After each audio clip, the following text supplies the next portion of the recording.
Welcome back, movie lovers. Today, we're diving into the heart-pounding 2021 action thriller, Wrath of Man, starring Hollywood heavyweight Jason Statham. The film follows the devastating loss of Statham's character's son in a robbery gone wrong. A former criminal mastermind turned into a vengeful psychopath and skilled assassin, he embarks on a mission to hunt down the perpetrators and exact his revenge. At Movies Outpost, we're dedicated to bringing you the latest and greatest films, so sit back, relax, and I know you'll love this recap. The film begins with two guards from a security company named Fortico. While on the job, a cement truck pulls in ahead of them. Out steps a gunman along with the rest of his team as they begin to attack the truck. They force the guards outside as they start pulling the money bags out of the truck, but gunshots are heard in the midst of the chaos. 3 months later, Terry, the manager, references the previous truck incident where 2 guards and a civilian were killed. He tells Patrick Hill that he will be replacing these men, but first he needs to pass some firearms tests. He is trained by bullet throughout the day and barely meets the threshold to become a guard. After passing, they name Patrick H. Later on, he meets with some other guards, including Hollow Bob and Boy Sweat Dave. They begin their first drop-off with H, and as expected, the day was smooth and everything went to plan. The following day, H is out on a job with Dave. They are then forced by armed robbers speaking on the walkie-talkies for them to stop, as they have Bullet captive.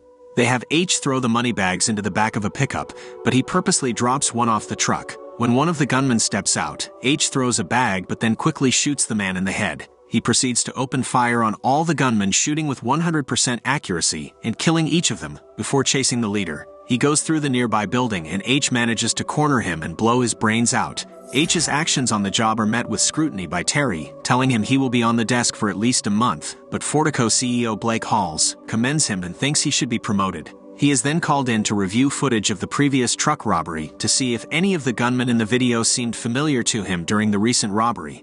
He has his eye on one specific gunman, but he tells the others that nothing appears familiar. The 2 agents are then shown to be working for an agent named King, as he thinks H will lead him and his guys to the crew responsible for the first robbery. The following day, the other guards applaud H for his heroics. He thanks them and gets to work. Everything goes as usual until 3 months go by. Bullet and H are en route to a delivery. A bike blocks their path and men surround them with guns. They attach a smoke device and force Bullet to get out of the truck. However, when H steps out and reveals his face, the gunmen appear to recognize him and immediately retreat.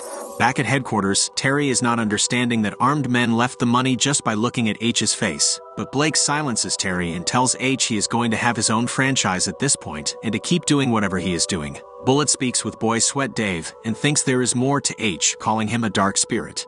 Later that night, H goes into the house of a guard named Dana, but when he finds a stack of money in her apartment, he interrogates her. He shoots a few bullets to scare her, and she reveals that she stole some of that money from a job a few months ago. H shows her 2 photos of her parents and tells her that if she is lying to him, there will be big repercussions. We go back 5 months earlier. H was with his son Dougie, who is visiting the States while on holiday. H gets a call from his former criminal employer, Mike, who was also the leader of the group that ran away from H. Mike asks H for help with one last job, but he need not be directly involved. H drives with Dougie near the docks where the robbery is set to take place, only telling Mike which way the truck is heading. As H is getting food for himself and Dougie, the cement truck guys show up to pull off the robbery. One of the gunmen orders Dougie out of the van. H sees what is happening and runs to his son, but a gunman with a scar near his eye shoots and kills Dougie before H can save him, and he shoots H repeatedly as well. H is in a coma for nearly 3 weeks before recovering and being told Dougie is dead. He meets with his ex-wife Jane, who blames H for the death of their son.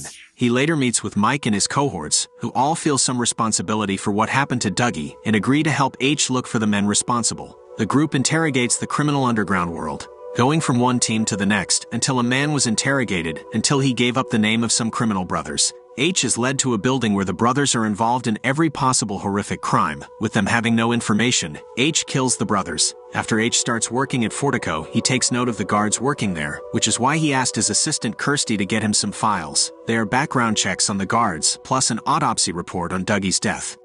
We meet the crew responsible for the first robbery, a team of ex-veterans from Afghanistan that are being treated as filth in America.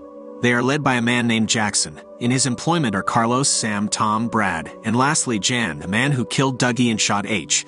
They are seen planning the truck robbery during a party for Jackson. The crew goes off onto the robbery, noticing H and Dougie pull in. During the robbery, Sam orders Dougie out of the van and to get on the floor. Jan goes off the rails and shoots the 2 guards dead. When he notices Dougie having seen his face, he shoots him dead before shooting H. Following the aftermath of that heist, the crew is planning their next and final robbery, a score of over $150 million to be split between them and their man on the inside, which is revealed to be Bullet.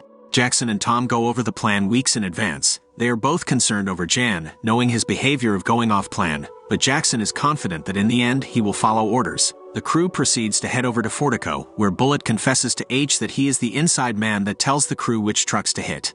Bullet turns off cameras and goes into an abandoned building. Jackson's crew is there wearing heavy bulletproof suits, and after tying up H's hands, they get inside the truck. The robbery commences, and having no problems at all, everyone puts their hands and face down on the ground, but one guard panics and hits the emergency button. It turns into a shit show. Bullets start flying, and they manage to blow up the door to the money stash. They begin executing each and every man in sight, and after butchering half the place, one of their men are injured as they turn off the emergency button. They open the gates for their last man to come in with their pickup truck and start loading the bags with cash. In the meantime, SWAT has been notified and is en route and needs 8 minutes to arrive.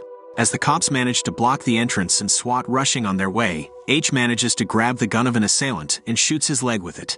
He then puts him in a John Jones chokehold until the man stops moving. He plays it smart and dresses up in the bulletproof gear. He walks up to one of the men loading the cash in the truck. He makes him remove his helmet, and when it's not his son's killer, he pulls the trigger.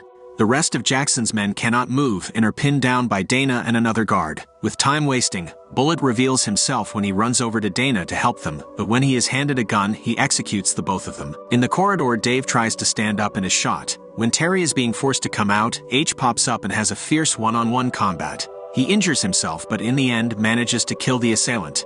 Jackson's men pick up the man that was injured and make their way to the vehicle, and H begins firing his automatic at them. Dave manages to get back up and fires away at the injured man and finishes him off. As H hears a click behind him, Bullet shoots him and incapacitates him. Thinking he is dead, he reloads and calls Dave, saying the shooters have left. As Dave pops his head out, he gets a full clip into him. As they drive away, H gets a good look at Jan and recognizes him as Dougie's killer as they have a stare down at each other. They open the gate and ram the armored truck right through 2 police cars. They then begin getting chased by SWAT, police, and even helicopters. After getting some small damage from weapons, they make their way into a building, sealing the entrance behind them. With 5 minutes to escape, they plan on going through an underground access tunnel which is unknown to the public. Jackson was injured from H getting a good shot scraping his neck. When they have to abandon the truck, Jan finishes Jackson off. He and Bullet take the money through an elevator and make their way underground. They load the bags onto quad bikes and drive 3 miles and make their way to a car. After Bullet realizes Jan is a traitor, he attempts to kill him, only for Jan to act first and blow Bullet's brains out. He proceeds to make off with all the loot, and with there being hundreds of tunnels he can escape from, the police cannot cover all of them in time, and so he makes it out safely. Sometime later, Jan is sitting in an apartment with all the cash. He then receives a phone call coming from inside the bag. H then appears behind him, throwing him Dougie's autopsy report. Jan, confused, looks inside. He begins reading that Dougie was shot in his liver, lungs, spleen, and heart. Jan looks at Dougie's photo and remembers H on the floor staring at him. H then proceeds to shoot Jan in the liver. After squealing, he proceeds to the lungs. Jan then remembers H's son on the floor looking at him. H continues to the spleen, then finishes it off with the heart. He leaves the apartment and is met by Agent King, assuring him that the job is done and that he can presumably recover the stolen money. H then gets in a car with another man and drives away.